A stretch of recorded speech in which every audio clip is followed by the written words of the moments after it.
Sometime after World War II, Albert Einstein devised a plan to prevent the war. Using his Chronosphere technology, he travels back in time to eliminate the young Adolf Hitler. Without the oppressive Nazi regime rising to power, the Soviet Union was left unchecked and allowed Joseph Stalin to lead the vast Soviet army on a warpath to conquer Europe. Is this history in the making? No, this is a video game by Westwood Studios, Command & Conquer: Red Alert. This is the first game in the Red Alert branch of the Command & Conquer series. Released in 1996, this real-time strategy game showed us a world without the rise of Nazi Germany. Like with most RTS games, it takes place from a top-down perspective. You build a base from which you build and train your fighting force. Power plants provide power to the structures in your base, the radar dome gives you access to the minimap, and refineries and ore trucks are used to gather ore from nearby fields and convert it to usable cash. This cash is then used to build additional structures and units, which is what the game comes down to. The gameplay balance consists of a variety of hard countering and soft countering units. Some units are effective against a wide range of units and buildings when used in the right situation.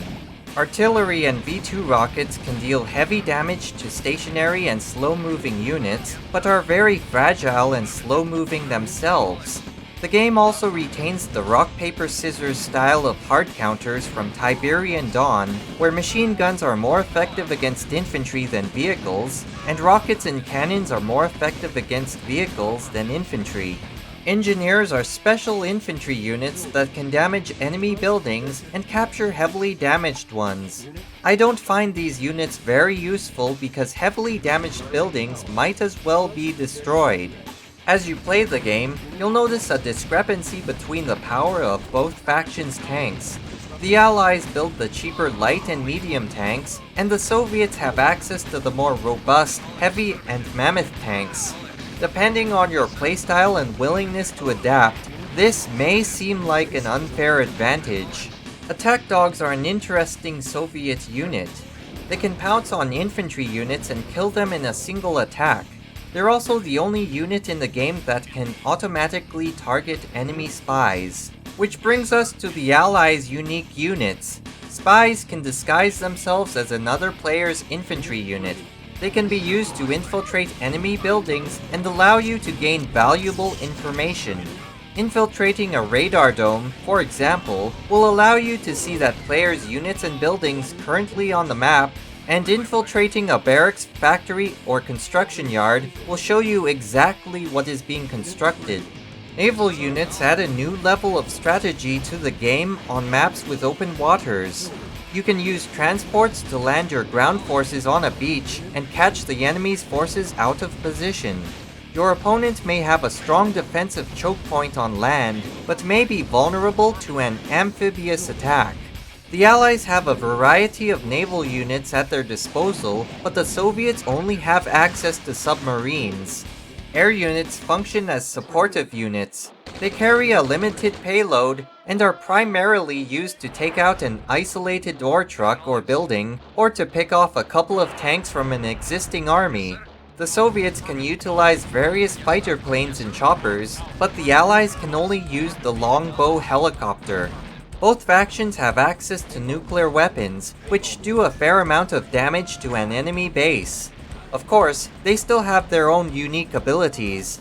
The Allies have access to Albert Einstein's Chronosphere, which can teleport a single vehicle anywhere on the map.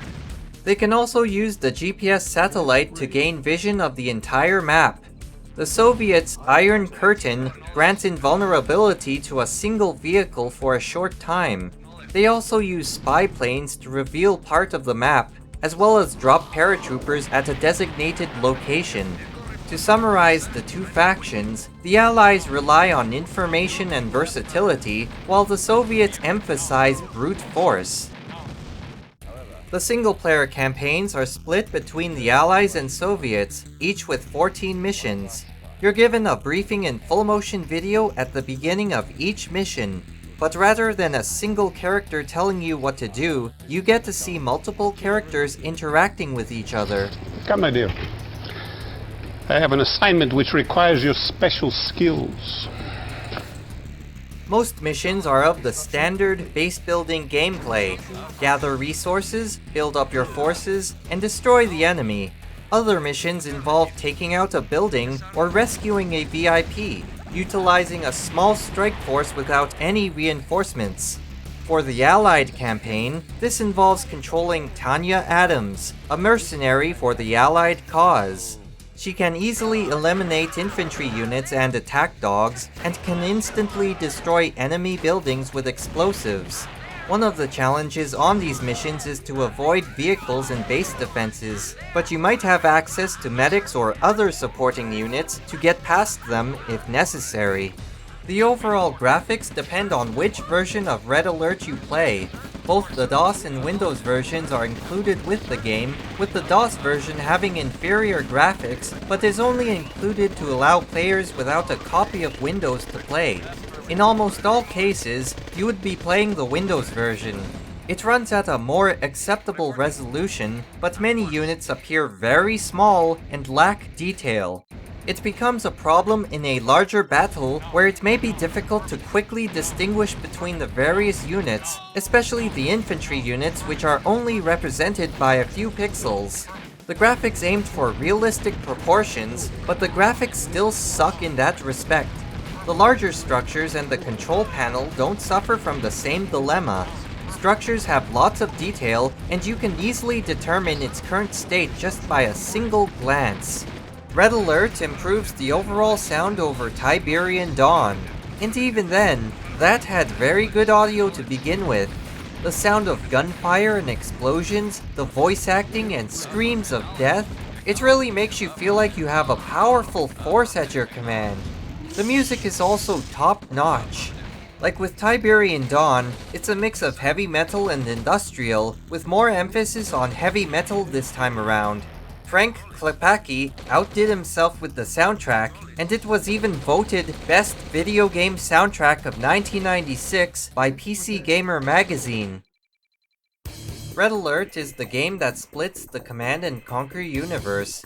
Without giving away too many spoilers, the end for the Allies is used to continue the Red Alert series, while the ending for the Soviet campaign becomes the prequel for the Tiberian series. Try to wrap your head around this one. Multiplayer capabilities at the time were becoming a standard for PC games. Naturally, Red Alert had to have multiplayer.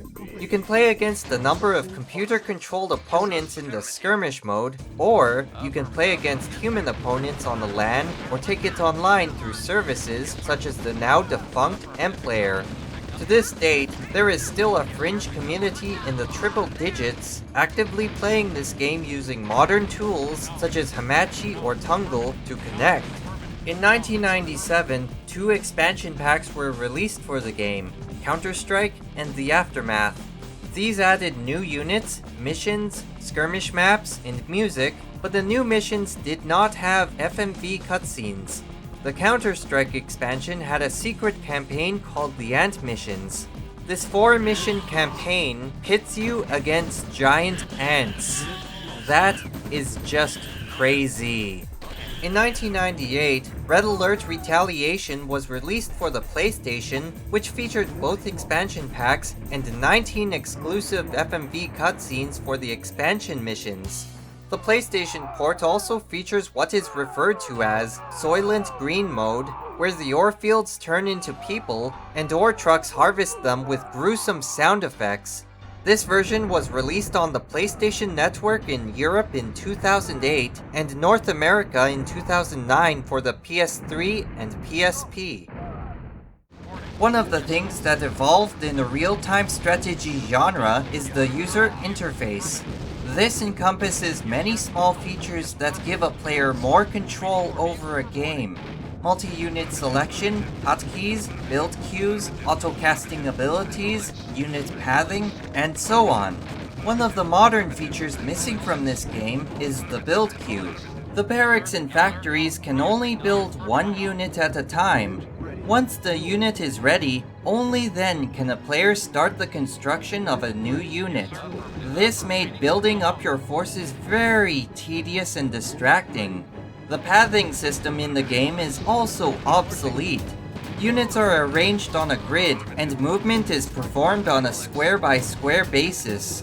A unit must finish its movement onto a square before it can travel to a new square, which can nullify any advantage of making split-second movement orders. Of course, these are game mechanics that were greatly improved upon in the transition to 3D environments. Bottom line, Command & Conquer Red Alert can be considered one of the most badass games of the 90s. It makes you think of a world where Hitler and Nazi Germany did not exist. Between the awesome music, the overall improvements over Tiberian Dawn, and the acting in the cutscenes, which, by the way, is actually very good for a video game. I was hoping you'd say that. This is an amazing game. Like with Tiberian Dawn on the 12th anniversary of the Command & Conquer series, EA Games released Red Alert as freeware on the 13th anniversary. If you're a PC gamer, you can obtain a free copy online.